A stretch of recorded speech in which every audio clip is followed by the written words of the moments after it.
Price Lord. ஆண்டவங்களை ஆசீர்வதிப்பாராக. வேதத்தில் ஒரு வேத பகுதி விதமாக சொல்லுகிறது.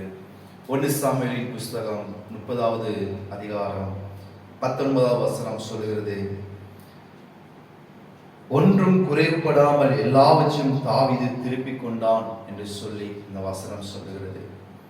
தாவீது ஒன்றும் குறைவுபடாமல் அவன் இழந்த எல்லாவற்றையும் அவன் திருப்பிக் கொண்டான் என்று வசனம் சொல்லுகிறது. தாவீதுடைய வாழ்க்கையில அவன் இழந்தவைகளை திருப்பிக் கொண்டான், ஒன்றும் குறைவுபடாமல். அந்த சூழ்நிலை நம்ம வேதத்தில் வாசிக்கும் பொழுது தாவீது மிகவும் நெருக்கப்பட்டான் என்று சொல்லி வசனம் சொல்லுகிறது. தாவீது எல்லாவற்றையும் இழந்த பொழுது தனக்கு பலனில்லாத அளவுக்கு அவன் அழுதான் என்று வசனம் சொல்லுகிறது. கூட இருந்த ஜனங்கள், தாவீது கூடவே இருந்தவர்கள் தாவீதுக்கு விரோதமாய் கல்லெடுத்து எறிவதற்காக கூட நின்றார்கள். தாவீது மிகவும் நெருக்கப்பட்ட சூழ்நிலை, கூட இருந்தவர்கள் அவனுக்கு விரோதமாய் நிற்கிறார்கள். தாவீது எல்லாவற்றையும் இழந்து ரொம்ப அழுது பலனில்லாத அளவுக்கு இருக்கிறான். மிகவும் நெருக்கப்பட்ட ஒரு சூழ்நிலை. இந்த சூழ்நிலையில தான் தாவீது அவன் கர்த்தருக்குள் தன்னை திடப்படுத்தி கொண்டான் என்று வசனம் சொல்லுகிறது. நம்முடைய வாழ்க்கையில நாம் இழந்தவைகளை திருப்பிக் கொள்ள வேண்டும் என்று சொன்னால் கர்த்தருக்குள் நம்மளை திடப்படுத்திக் கொள்ள வேண்டும். நம்முடைய வாழ்க்கையில நெருக்கங்கள் வரும், நம்முடைய வாழ்க்கையில வேதனைகள் வரும், நம்முடைய வாழ்க்கையில கண்ணீர் வரும், கவலைகள் வரும். கூட இருக்கிறவர்கள் நமக்கு விரோதமாய் எழும்புவார்கள், நமக்கு விரோதமாய் பேசுவார்கள். கூட இருக்கிறவர்கள் நமக்கு விரோதமாய் வார்த்தைகளை விடுவார்கள். ஒருவேளை நம்மகிட்ட பலன் இல்லாத அளவுக்கு நம்ம சோர்ந்து போகலாம். தாவீது ஒன்றுமே இல்லாமல் எல்லாவற்றையும் இழந்து அவன் ஒன்றும் இல்லாதவனாய் ஜீரோவாய் இருந்தான். தாவீது கூட எல்லாவற்றையும் எதிரிகள் எடுத்துக்கொண்டு போய்விட்டார்கள். அந்த சூழ்நிலையில் தான் தாவீது கர்த்தருக்குள் தன்னை திடப்படுத்தி கொண்டான். இன்னைக்கு உங்களை பார்த்து நான் சொல்றேன், கர்த்தருக்குள் உங்களை திடப்படுத்திக் கொள்வீர்கள் என்று சொன்னால் நீங்கள் இழந்தவைகள் எல்லாம் உங்களை தேடி வரும்.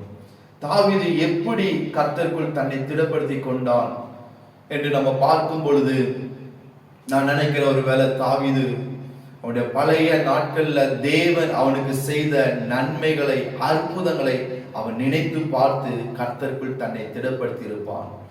உதாரணமாக, குடும்பம் அவனை மறந்த பொழுது, குடும்பத்துல ஒரு ஃபங்க்ஷன் நடக்குது, எல்லாரும் தாவீதை மறந்துட்டாங்க. ஆனா மறந்தவர்களுக்கு முன்பதாக தேவன் தாவீதை கனம் பண்ணினார். அதை அவன் நினைத்து பார்த்து கர்த்தருக்குள் தன்னை திடப்படுத்தி இருப்பான். அதே தாவீது ஒரு முறை சிங்கத்தின் கைக்கும் கரடின் கைக்கும் தேவன் தன்னை காப்பாற்றினார். அதை நினைத்து பார்த்து கர்த்தருக்குள் தன்னை திடப்படுத்தி இருப்பான். அடுத்து கோலியாத்துக்கு முன்பதாக அவன் தாவீது கோலியாத்தை ஜெயித்த பொழுது ஆமென், தேவன் அவனுக்கு செய்த உதவியை நினைத்து பார்த்து கர்த்தருக்குள் தன்னை திடப்படுத்தி இருப்பான். இன்னைக்கும் நம்முடைய வாழ்க்கையில ஆமென் ஸ்தோத்திரம், நாம் இழந்தவைகளை திருப்பிக் கொள்ள வேண்டும் என்று சொன்னார் ஆமென், தேவன் நமக்கு செய்த நன்மைகளை நினைத்து பார்த்து, தேவன் நமக்கு செய்த அற்புதங்களை நினைத்து பார்த்து, தேவன் நமக்கு செய்த உதவிகளை நினைத்து பார்த்து கர்த்தருக்குள் நம்முடைய விசுவாசத்தை நாம் பெருக பண்ண வேண்டும். ஆமென் ஸ்தோத்திரம். நாம் அப்படி பெருக பண்ணும் பொழுது நம்முடைய வாழ்க்கையில நம்மளை விட்டு போனவைகள் எல்லாம் ஆமென் சுகமா இருக்கலாம், விடுதலையா இருக்கலாம். ஆமென் சூரா நம்முடைய சரீரத்துல ஆமென் நன்மைகளா இருக்கலாம், நம்முடைய வாழ்க்கை நம்ம இழந்தவைகளா இருக்கலாம், நம்முடைய குடும்பத்தில் நம்ம இழந்தவைகளா இருக்கலாம், பணமா இருக்கலாம், ஆமென் உறவுகளா இருக்கலாம், எல்லாம் இருக்கலாம். ஆனால் ஆமென் தேவனுக்குள் நம்மளை திடப்படுத்தி கொள்ளும் பொழுது, தேவனுக்குள் நம்மளை பலப்படுத்தும் பொழுது நாம் இழந்தவைகளை தேவன் நமக்கு தர ஆயத்தமாய் இருக்கிறார். இன்னைக்கு உங்களை பார்த்து நான் சொல்றேன், தேவனுக்குள் உங்களை பலப்படுத்துங்கள், ஆமென் திடப்படுத்துங்கள், நீங்கள் திருப்பிக் கொள்வீர்கள். உங்களுடைய வாழ்க்கையில நீங்கள் திடப்படுத்த பழகிக் கொள்வீர்கள் என்று சொன்னால், கர்த்தருக்குள் உங்களை திடப்படுத்த பழகிக் கொள்வீர்கள் என்று சொன்னால், நீங்கள் இழந்தவைகள் எல்லாம் நீங்கள் திருப்பிக் கொள்வீர்கள்.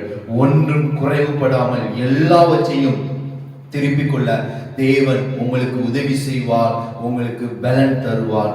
தாவீது திடப்படுத்தி அவன் திருப்பிக் கொண்டது போல இன்னைக்கும் உங்களுடைய வாழ்க்கையில அவன் கிறிஸ்துவுக்குள் உங்களை திடப்படுத்தி நீங்கள் எல்லாவற்றையும் திருப்பிக் கொள்ளுங்கள். கர்த்தர் உங்களை ஆசீர்வதிப்பார். God bless you.